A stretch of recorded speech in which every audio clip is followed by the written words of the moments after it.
সীতা নামে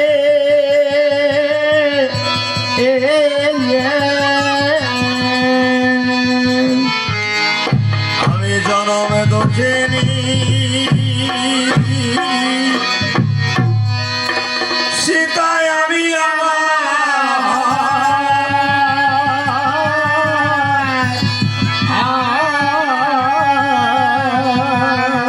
ও দুঃখে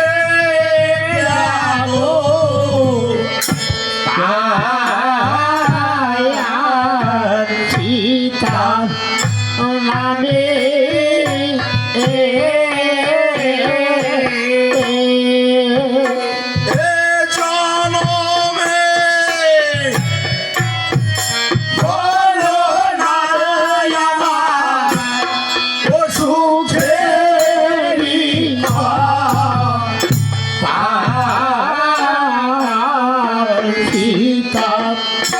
মানে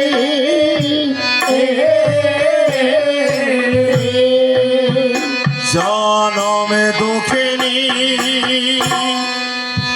সীতায় আমি আমার দুঃখে গেল সীতা মানে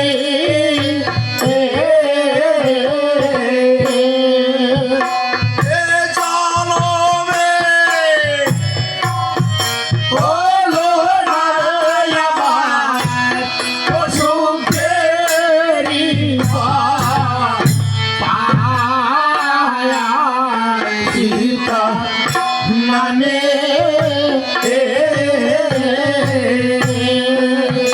সকলে আমি জন্ম নিলাম ওই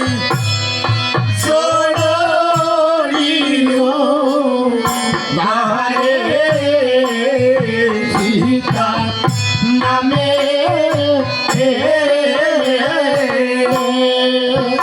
মায়া আমাকে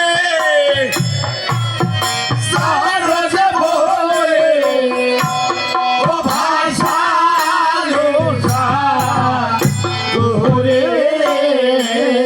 সীতা নামে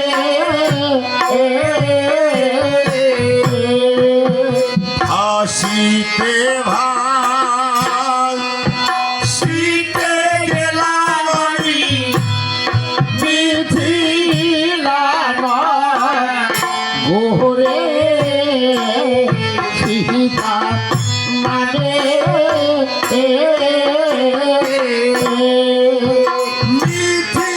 মিথিলালয় ঋষি আমার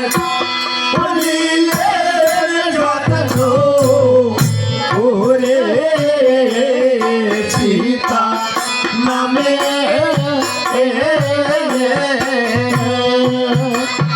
পিতা আমি যখন জন্মগ্রহণ করেছিলাম আমার জননীর উদরে মা আমাকে জারজ বলে ভাসিয়ে দিয়েছিল ওই সাগরের জলে। ভাসিতে ভাসিতে গিয়েছিলাম আমি মিথিলা নগর। মিথিলা নগরের জনক ঋষি তার কোনোদিন সন্তান সন্ততি হতো না, শুধু ভগবানকে ডেকে বলতো, হে ভগবান আমায় একটা সন্তান দাও। একটা সন্তানের মুখে পিতা ডাক শুনে আমি এহ জগতের মায়া ত্যাগ করে পর জগতে যেতে চাই। যেদিনে ডাকতে ডাকতে ডাকার মতো ডেকেছিল, ভগবান দৈববাণী হয়ে বলেছিল, জনক ঋষি তুমি সন্তান লাভ করতে পারবে, তবে তুমি যদি নিজে হাল চাষ করতে পারো। সেদিনই সন্তান পাওয়ার আশে করেছিল হাল চাষি। হাল চাষ করতে করতে অবশেষে পেয়েছিল আমায় লাঙলেরই ফলে। সযত্ন করে নিয়ে এসেছিল তাহার কুঠে।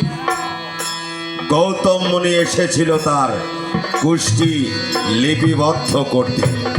গৌতম মুনি এসেছিল আমার কুষ্টি লিখি ভারে সীতা নামে লিখিলেন মুনি ঠাকুর সীতারি কপালে সীতা নামে আর তাহা শোনে গৌতম মুনি উপছিল হার সীতা নামে তোমার সীতার লিখে গেলাম আমি শুধুই বনবাস সীতা নামে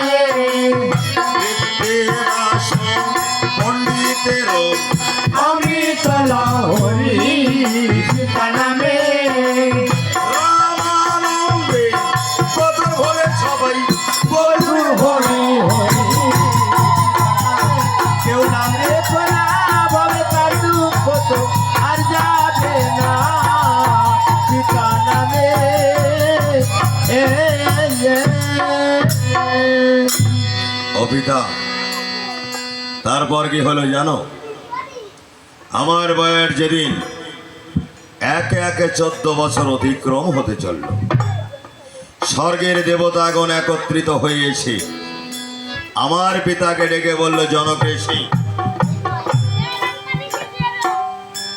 তোমাকে স্বয়ংবার সবার আয়োজন করতে হবে। আমরা হর ধনুক ভঙ্গ করা পণ করেছি, যে এই ধনুকে গুণ দিয়ে ধনুক ভঙ্গ করতে পারবে তার সঙ্গে মা সীতার বিবাহ দিবে। সেদিন স্বয়ংবার সবার আয়োজন করেছিল। কোন রাজা এই ধনুর্বাণ উত্তোলন করতে পেরেছিল না। লঙ্কার রাজা রাবণ সহস্র স্কন্দ বাহু ধারণ করে যখন এই ধনুর্বাণ উত্তোলন করতে গিয়েছিল, অবশেষে আমার পত্নী কমলাচল এই ধনুর্বাণ উত্তোলন করে ধনুকে বন্দি ধনুক ভঙ্গ করে ঘুমাতে পেরেছে। সেই দিন আমার প্রভুর সঙ্গে বিবাহ বন্ধে আবদ্ধ হয়েছে। প্রভু, সেই দিন আমি মনে মনে করেছিলাম বড় অহংকার। যিনি হলো এই বিশ্ব ব্রহ্মাণ্ডের মালিক, তিনি হলো এই পার্থিব জগতের জগৎ স্বামী। তাকে যখন আমি আমার স্বামী রূপে পেয়েছি, হয়তো আমার কোনোদিন বনবাস হবে না। ও পিতা, স্বয়ং ভগবানের পত্নী হয়েও আমার বনবাস আমি এড়াতে পারি নাই। তাই কি ধন আছে আমার যে আমি তোমায় দেব ভিক্ষা? মণি ঠাকুর বলেছে, মারে, তুই যে পরম ধন লাভ করেছিস। মা সীতা বলেছে, পিতা, ওই পরম ধন থেকে আমি অনেকদিন অগ্রে বঞ্চিত হয়ে আছি। বলেছে, মা, ওই পরম ধন থেকে তুই যে ধন লাভ করেছিস, মা সীতা ধোলায় পড়ে রোধন করছে। মণি ঠাকুর বলেছে, মারে, বুঝতে পারিস না আমি কোন ধন চেয়েছি? মা সীতা বলেছে, পিতা, পরম ধন থেকে আমি যে ধন লাভ করেছি, সেই ধন হলো আমার নয়নের মণি, অঞ্চলের ধন লব আর কুশ।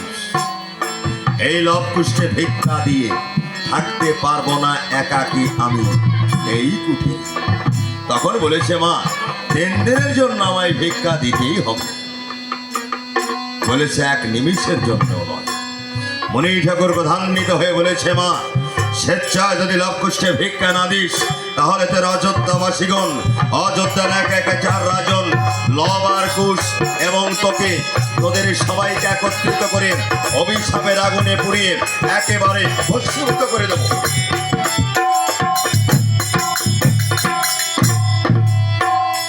মা সীতা বলেছে, পিতা,